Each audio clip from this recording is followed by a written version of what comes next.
الحمدللہ رب العالمین والصلاة والسلام علی سید المرسلین نبینا محمد وعلی آلہ وصحبہ اجمعین اما بعد۔ محترم معزز ساتھیوں، تقدیر کے معنی مفہوم میں کل اس کے 4 اہم ارکان یا مراتب میں سے 2 کا ذکر ہوا، علم اور لکھنا۔ باقی 2 مرضی اور پیدا کرنا۔ تقدیر کو ماننے کا یہ لازمی مطلب ہے کہ ہم ان 4 چیزوں کو بیک وقت مانیں، علم، لکھنا، مرضی اور پیدا کرنا۔ ان 4 میں سے کسی ایک کو ماننے میں اگر کچھ پیچھے رہے، کچھ کمی رہی، تو پھر ہمارا ایمان تقدیر پر درست نہیں ہوگا۔ علم کے بارے میں پڑھ چکے ہیں کہ اللہ تعالیٰ کو اس کائنات کی اور اس میں موجود ساری مخلوقات کا پوری طرح سے علم ہے، اجمالی، تفصیلی، جو ہو چکا، جو آنے والا ہے، سب کچھ۔ اور اس علم کو اللہ رب العالمین نے تقدیر کو لکھ رکھا ہے۔ اس بارے میں قرآن آیات اور نبی کریم صلی اللہ علیہ وسلم کی احادیث سے دلائل گزر چکے ہیں۔ اور نبی کریم صلی اللہ علیہ وسلم کی حدیثوں میں ایک بڑی مشہور حدیث آپ لوگ بار بار سنتے رہتے ہیں۔ اللہ تعالیٰ نے سب سے پہلے کیا بنایا؟ اللہ تعالیٰ نے سب سے پہلے کس کو پیدا کیا؟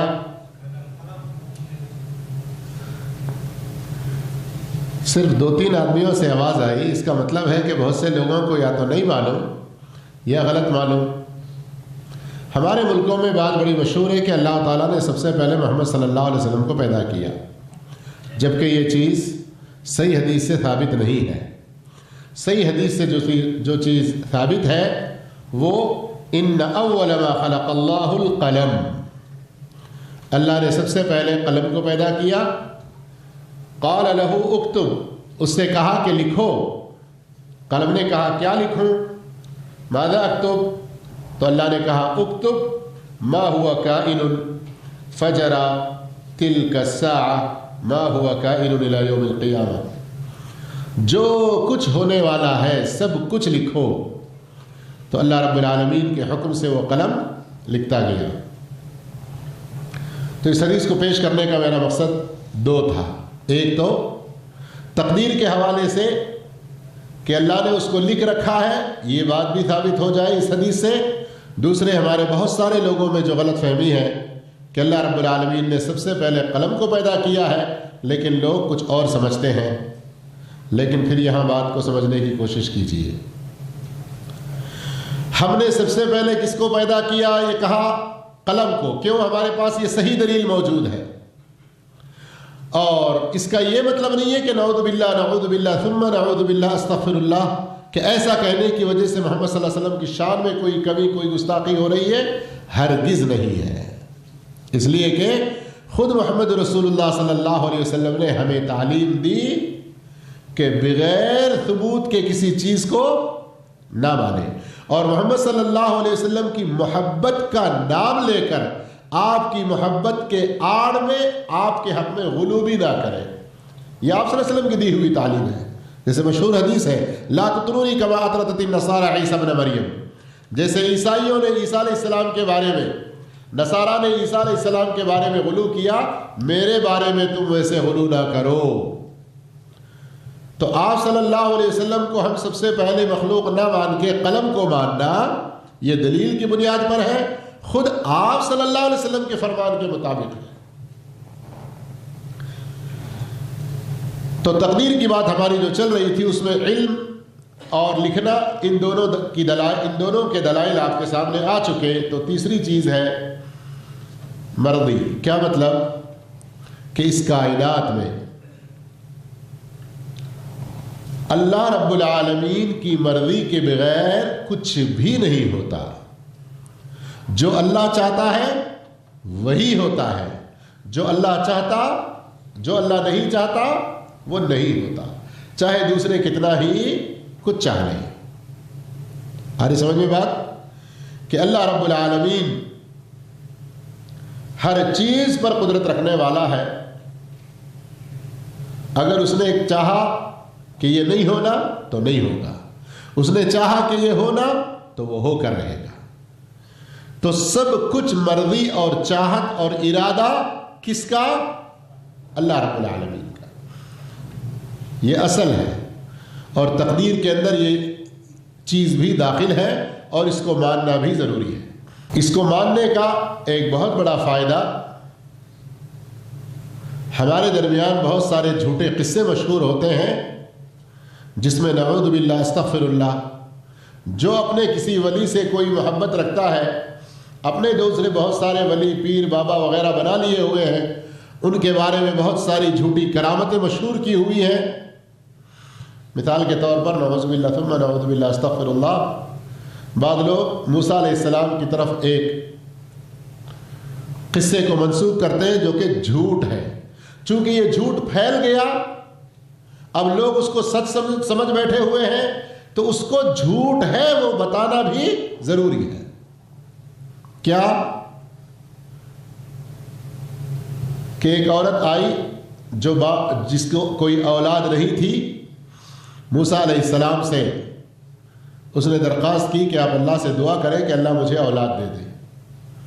موسیٰ علیہ السلام نے اللہ سے دعا کی تو اللہ رب العالمین نے بتایا کہ اے موسیٰ, میں نے اس عورت کو بانجھ لکھ دیا ہے کہ اسے کوئی اولاد نہیں ہوگی.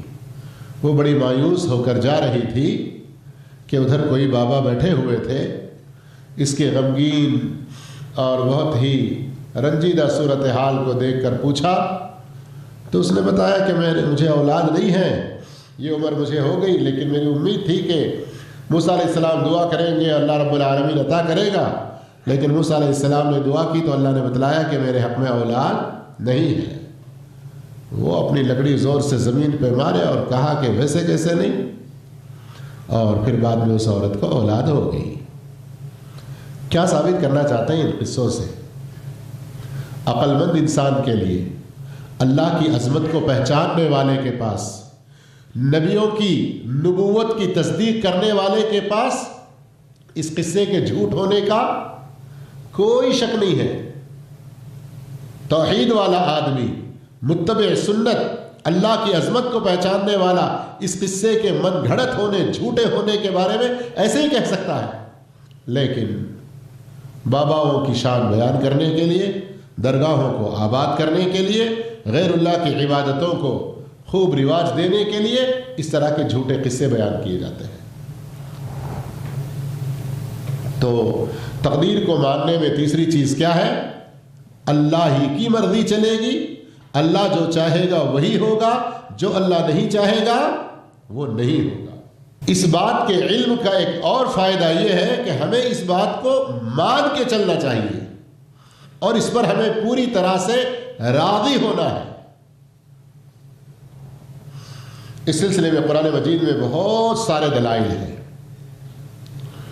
تشاؤون, یشاء, اس طرح کے الفاظ جہاں بھی آتے ہیں تو ذرا رک کر غور کر کے دیکھیے کہ شاء, یشاء, تشاؤون, یہ اللہ کی مشیت, اس کے چاہنے کے بارے میں کوئی بات یہاں پر ہو رہی ہے. کیا معنی مفہوم ہے, ذرا میں اس پر غور کروں. وَرَبُّكَ يَخْلُقُ مَا يَشَاءُ وَيَخْتَارُ, سورہ قصص میں فرمایا آپ کا رب جو چاہتا ہے پیدا کرتا ہے اور جسے چاہتا ہے چن لیتا ہے. سورہ تکویر میں فرمایا وَمَا تَشَاءُونَ إِلَّا أَن يَشَاءَ اللَّهُ رَبُّ الْعَالَمِينَ, اور تم جو چاہتے ہو وہ پورا نہیں ہوتا مگر جو اللہ رب العالمین چاہتا ہے وہی ہوتا ہے. صحیح مسلم میں نبی کریم صلی اللہ علیہ وسلم کا فرمان ہے تمام بنی آدم کے دل رحمان کی 2 انگلیوں کے درمیان ہے, گویا کہ وہ ایک دل کی طرح ہے, انہیں جدھر چاہتا ہے گھما دیتا ہے. اس لیے اور حدیث کے الفاظ میں ہمیں کیا ملتا ہے کہ تم اللہ سے ہمیشہ ثابت قدمی کی دعا کرتے رہو. یا مقلب القلوب ثبت قلبی علی دینک. تو یہ مرضی کی بات سمجھ میں آ گئی نا. اللہ رب العالمین کی جو مرضی ہے وہی پورا ہوگا، اس کی جو مشیت ہے وہی ہوگا. چوتھی چیز ہے پیدا کرنا. عام طور پر تو ہم مانتے ہی ہیں کہ پیدا کرنے والا کون ہے؟ اللہ ہے. لیکن یہاں تقدیر کے سبق میں، تقدیر کے مفہوم میں جو 4 چیزیں ہیں یا 4 مرتبے ہیں یا 4 ارکان ہیں، ان میں سے ایک جو پیدا کرنا ہے، اس کے معنی کو ذرا اور اچھی طرح سمجھنے کی کوشش کریں. تمام کائنات اور اس کائنات میں موجود ہر مخلوق، ہر ایک مخلوق میں الگ الگ جو اس کے اپنے صفات ہیں، جو ان کے اپنے اخلاق و عادات ہیں، جو ان کے حرکات و سکنات و افعال ہیں، ان سب چیزوں کو بھی پیدا کرنے والا صرف اور صرف اللہ ہی ہے. ہم انسانوں کی طرف اگر آتے ہیں تو ہم انسانوں کو عدم سے وجود میں جو بخشا، نہیں تھے تو ہمیں لے آیا، وجود عطا کیا، یہ بھی اللہ ہی ہے. اور ہم میں سے ہر ایک انسان جو بھی کام کرتا ہے، جو بھی بات کرتا ہے، ان باتوں اور کاموں کو بھی پیدا کرنے والا کون ہے؟ صرف اور صرف اللہ ہے. ہم سے جو افعال سرزد ہوتے ہیں ان کا پیدا کرنے والا اللہ تعالیٰ ہی ہے. اس سلسلے میں قرآن مجید میں بہت سارے دلائل ہیں. سورہ انعام کی پہلی ہی آیت میں اللہ نے فرمایا الحمدللہ الذی خلق السماوات والارض وجعل الظلمات والنور. تمام تعریفیں اس اللہ کے لیے ہیں جس نے آسمانوں کو پیدا کیا اور زمین کو پیدا کیا، تاریکیوں اور نور کو بھی اللہ ہی نے بنایا ہے. اندھیرا اور اجالا، ان کو پیدا کرنے والا بھی کون ہے؟ اللہ ہی ہے. الذی خلق الموت والحیات لیبلوکم ایکم احسن عملا. سورہ ملک کی مشہور آیت، جس نے موت اور حیات کو اس لیے پیدا کیا کہ تمہیں آزمائے کہ تم میں سے اچھے کام کرنے والا کون ہے.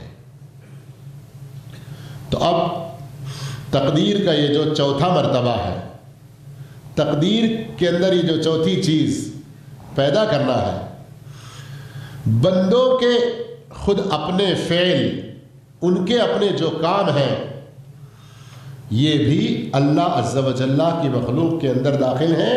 یعنی ان کو پیدا کرنے والا بھی اللہ ہی ہے. اللہ ہی نے انہیں ابتداءً بھی پیدا کیا، اسی نے ان کا اندازہ مقرر کیا. اب بندے جو کچھ بھی کرتے ہیں ان افعال کو بھی اللہ ہی نے پیدا کیا. جیسے کہ اللہ رب العالمین نے فرمایا اللہ خالق کل شیء، ہر چیز کا پیدا کرنے والا اللہ تعالیٰ ہے. اس سے بھی زیادہ واضح آیت واللہ خلقکم وما تعملون، اللہ نے تم کو بھی پیدا کیا اور جو کام تم کرتے ہو ان کو بھی پیدا کیا. میں نے جیسے کل جب ہمارا یہ درس شروع ہوا تو آپ سے بتایا کہ یہ 1-2 دن کا نہیں بلکہ یہ پورے 10-12 دن تک چلے گا درس.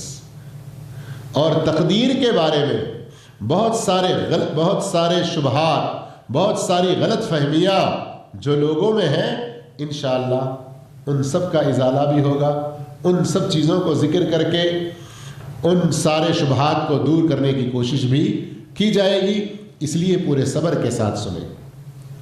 میں کچھ بھائیوں کے چہرے پہ محسوس کر رہا تھا یہ آخری جملے ادا کرتے ہوئے کہ ہم کو اللہ نے پیدا کیا اور ہم جو کام کر رہے ہیں ان کو بھی اللہ ہی نے پیدا کیا. تو یہ جملے ادا ہونے کے موقع پر کچھ بھائیوں کے چہرے کے آثار بدل رہے تھے. میرے بھائیوں، شیخ ابن عثیمین رحمہ اللہ نے بہت اچھی طریقے سے ان کو سمجھایا ہے. کہ بندے کے جو افعال ہیں وہ بھی اللہ نے پیدا کیا، کیسے کہیں گے؟ تو شیخ کہتے ہیں بندہ کوئی بھی کام کرتا ہے تو اس میں اس کے پاس دو چیزوں کا ہونا ضروری ہے، ایک ہے ارادہ، دوسرا ہے قدرت۔ کوئی بھی کام بندہ بغیر ارادے کے نہیں کرتا اور اس میں قدرت نہیں ہے، کرنے کی طاقت نہیں ہے تو نہیں کر سکتا۔ بعض دفعہ آپ دیکھتے ہیں ارے بہت ارادہ ہے یار، کیا کروں، اسباب میسر نہیں ہے، کرنے کی طاقت نہیں ہے۔ اور بعض دفعہ انسان کچھ کر سکتا ہے، طاقت ہے اس کے پاس، لیکن کرنے کے لیے ارادہ نہیں ہوتا۔ یہ بات تو سمجھ میں آ گئی؟ کو انسان کچھ بھی کرے کام تو اس کے پیچھے دو چیزیں ضروری، ارادہ اور طاقت۔ تو اب ارادہ اور طاقت جو بندے میں ہیں یہ دو، ان کو پیدا کرنے والا کون ہے؟ بندے کو ارادہ عطا کرنے والا، کسی چیز کو چاہنا، کسی چیز کو کرنے کا شوق آنا، اس کے من میں پیدا ہونا، یہ اللہ عطا کرنے والا ہے۔ اور اسی طرح سے طاقت و قدرت بھی اللہ ہی عطا کرنے والا ہے۔ آئی سمجھ میں بات؟ یہاں تک تو سمجھ میں آ گئی۔ پھر جب سب کچھ اللہ نے پیدا کیا تو بندہ کیوں پکڑا جاتا ہے؟ یہ بہت اہم سوال بھی ہے۔ اس سوال کو قرآن و حدیث کی روشنی میں نہ سمجھنے کی وجہ سے بہت سے لوگ گمراہ بھی ہوئے ہیں۔ تو چونکہ ہمارا سبق اور آگے موجود ہے، انشاءاللہ اس طرح کے بہت سارے ہمارے شبہات کا بھی بہترین رد اور بہت سارے اشکالات کا اچھا سا حل سامنے درسوں میں آ رہا ہے۔ پوری توجہ کے ساتھ حاضر ہوتے ہوئے سنتے رہیے۔ اللہ ہم سب کو صحیح علم عطا فرمائے، اور ہم مجبور محض بھی نہیں ہیں، ہمارے اپنے اختیار سے پکڑے جاتے ہیں، اس کے دلائل آگے انشاءاللہ ہم سمجھیں گے۔ جزاکم اللہ خیرا، والسلام علیکم ورحمۃ اللہ وبرکاتہ۔